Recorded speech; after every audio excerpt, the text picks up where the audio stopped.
17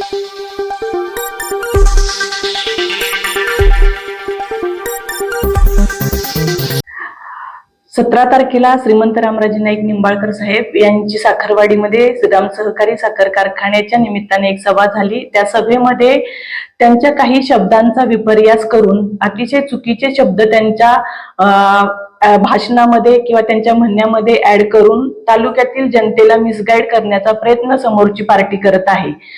शिवांजली भोसले यांना अतिशय प्रेमळ भाषेमध्ये महाराज साहेबांचा एक निरोप होता। तो निरोप असा होता की बाबा तुम्ही एक चांगल्या घरातली लोक आहात, खानदानी लोक आहात आणि तुमची मुलगी जी आमचीही मुलगी आहे ती ज्या लोकांच्या मध्ये उठती बसती ती लोक तसे बघायला गेलं तर विश्वासपात्र नाहीयेत। आपण थोडस पाठीमागच्या काळामध्ये बघितलं असेल त्यांची राजकीय कारकीर्द, तर त्यांचं म्हणणं एवढंच होतं की समोर ज्या लोकांच्या बरोबर ती उठती बसती त्यांची राजकीय कारकीर्द, ज्यांचं नाव ननावरे दाम्पत्यांच्या आत्महत्येमध्ये येतं, ज्यांचं नाव अगवणे कुटुंब उद्ध्वस्त होण्यामध्ये येतं, ज्यांचं नाव कुठे ग्रुप उद्ध्वस्त होण्यामध्ये येतं, ज्यांचं नाव डॉक्टर मुंडेंच्या आत्महत्येमध्ये येतं, अशा लोकांच्या मध्ये आपली लेक जातीये, उठतीये, बसतीये।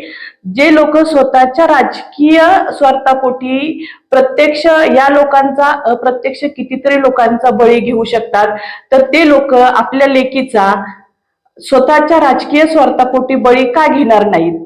तर माझं सर्वांना एवढंच सांगणं आहे की काही महिला जर 17 तारखेला हे महाराज साहेबांचं स्टेटमेंट होतं, तर 17 तारखेला संध्याकाळी तुम्ही निषेध का व्यक्त केला नाही? 18 तारखेला तुम्ही निषेध व्यक्त का केला नाही?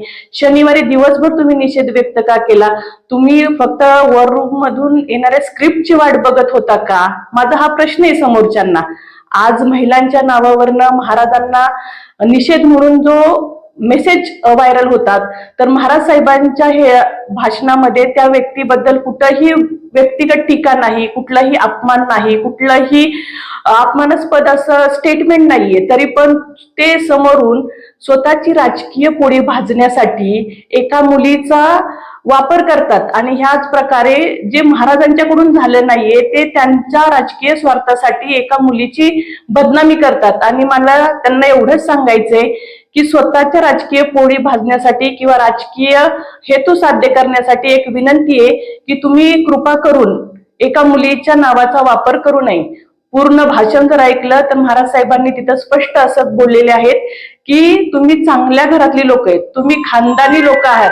जर महाराजांना त्यांचा अपमानच करायचा होता, त्यांना चुकीच्या पद्धतीने तालुक्यासमोर प्रेझेंट करायचं होतं, तर मग ती एखाद्या व्यक्तीच्या कौटुंबिक परिस्थितीचं त्यांनी कौतुक केलंच नसतं। तर मला सर्वांना एवढंच सांगायचं आहे, ज्या महिलांच्या नावाने आज महाराजांचा निषेध व्यक्त केला जातो, तर त्या महिलांना मला एक प्रश्न विचारायचा आहे की दिगंबर अगवणेंच्या मुली ज्या आत्महत्या केल्या, ज्यांनी आत्महत्येचा प्रयत्न केला, ज्या मरणाच्या दारातून आल्या, तेव्हा तुमच्या संवेदना कुठं होत्या? तेव्हा तुम्ही निषेध का नोंदवला नाही? संपदा मुंडे सारख्या तरुण सुशिक्षित मुलीने आत्महत्या केली, त्यावेळेस तुम्ही महिला म्हणून कुठं होता? त्यावेळेस तुमच्या संवेदना कुठं होत्या? जरूर चुकीच्या गोष्टीसाठी जरूर निषेध करायला हवा। आणि मी असं म्हणेल की जर माझे नेते असतील आणि जर ते चुकीचे असतील आणि जर असते तर 101% तुमच्या निषेधात तुमच्या बरोबर मी असते। पण जर कुठलाही महाराजांच्या माध्यमातून चुकीच्या पद्धतीने कुठल्याही मुलीचा अपमान केला गेलेला नाहीये, उलट तुम्ही तिचे चारित्र्यावरती आरोप करताय असं मला म्हणायला लागेल। आणि विनंती आहे माझी तुम्हाला, जे पुढून ह्या प्रकारच्या पत्रकार परिषद घेऊन सोशल मीडियावरती मेसेज व्हायरल करून आमच्या लेकीची जे बदनामी करतात, त्यांना एक विनंती आहे की ही बदनामी तुम्ही थांबवावी। तुमची राजकीय पोळी भाजण्यासाठी तुम्ही कुठलाही एखाद्या मुलीचा वापर करून स्वार्थ साधू नये, एवढीच मी समोरच्यांना रिक्वेस्ट करू शकते।